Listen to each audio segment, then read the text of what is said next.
अध्याय 2 सांख्य योग। जय श्री कृष्ण। दोस्तों, जीवन तो सब जीते हैं, लेकिन इसको जीने का सही सलीका कितनों को आता है? यही ध्येय है हमारी इस गीता का। मैं शैलेंद्र भारती भगवान श्री कृष्ण को प्रणाम करते हुए अपना कर्म शुरू करता हूं। जरा ध्यान से सुनिएगा। पहले अध्याय में आपने अर्जुन का विषाद, उसका दुख, उसकी दुविधा जानी। अब श्री कृष्ण उसका उत्तर देंगे और इस अध्याय का नाम है सांख्य योग। इसमें अर्जुन की कायरता तथा उसके भ्रम को लेकर विश्लेषण है, उसका एनालिसिस है। दोस्तों, यहां से शुरुआत होती है उस ज्ञान की जिसके लिए भगवत गीता दुनिया का सबसे महानतम ग्रंथ और ज्ञान का भंडार माना जाता है।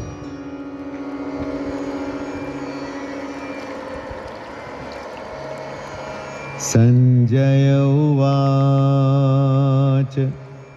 तं तथा कृपयाविष्टम् अश्रुपूर्णाकुलेक्षणं विषिदन्तमिदं वाक्यम् उवाच मधुसूदनः।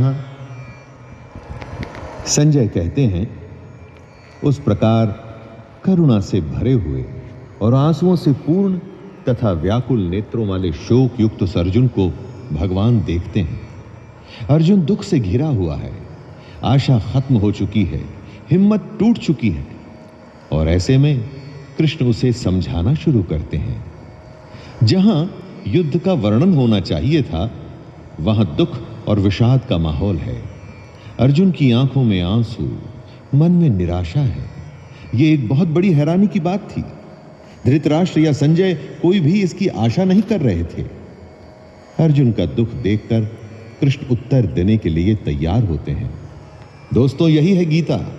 अर्जुन या हम सबकी शंका और ईश्वर या कृष्ण का ज्ञान। श्री भगवानुवाच कुतस्त्वाकश्मलमिदं विषमे समुपस्थितम् अनार्यजुष्टमस्वर्ग्यम् अकीर्तिकरमर्जुन। श्री भगवान बोलते हैं, हे अर्जुन, तुझे इस समय असमय में ये मोह किस हेतु से प्राप्त हुआ? क्योंकि ना तो ये श्रेष्ठ पुरुषों के द्वारा आचरित है, न स्वर्ग को देने वाला है और न कीर्ति को करने वाला ही है। युद्ध के समय ऐसी शंका, ये तो असमय है।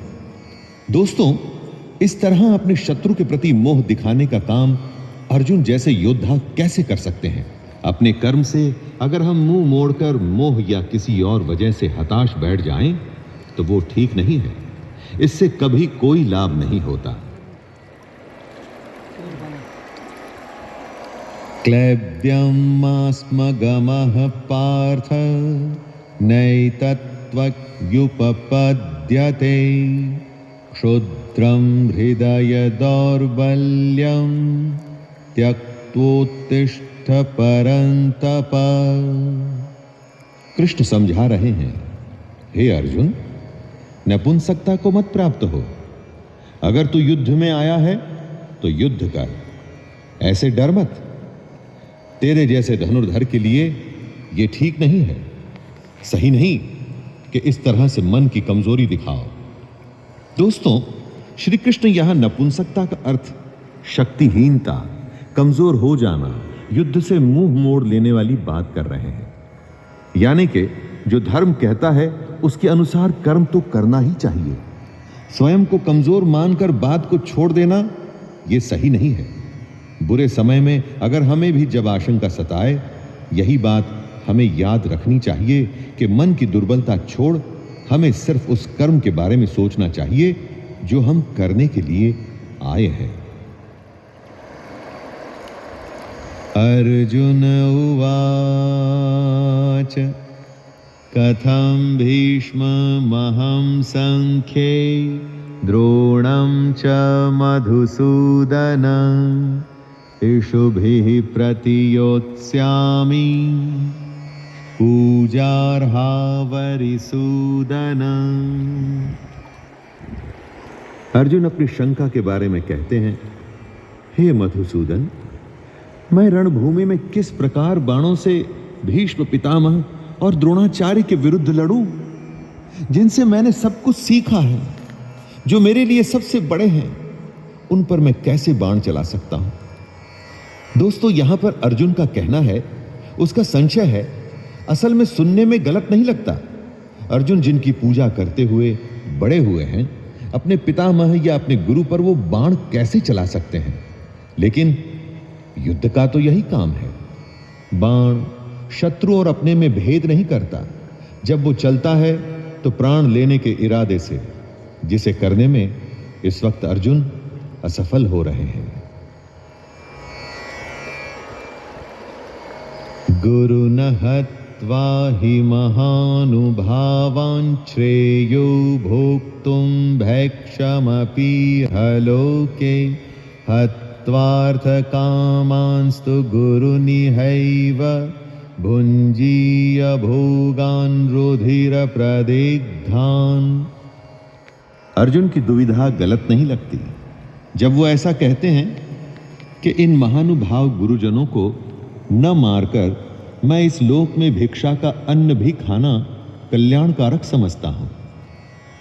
यहां पर अर्जुन कहते हैं कि इन गुरुजनों को मारकर इस दुनिया में किसी भी तरह का लाभ ले लूं, उसका क्या मतलब है। अपने इन लोगों को मारकर उससे अर्थ और भोग, धन धान्य, ऐश्वर्य, ये सब तो मैं प्राप्त कर लूंगा, परंतु ऐसे भोगों से क्या प्राप्त होगा।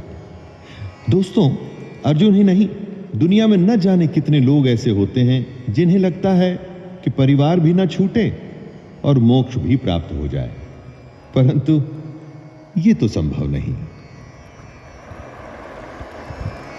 न चैतद्विद्मः कतरन्नो गरीयो यद्वा जयेम यदि वा नो जयेयुः यानेव हत्वा न जिजीविषामस्तेव स्थिताः प्रमुखे धार्तराष्ट्राः।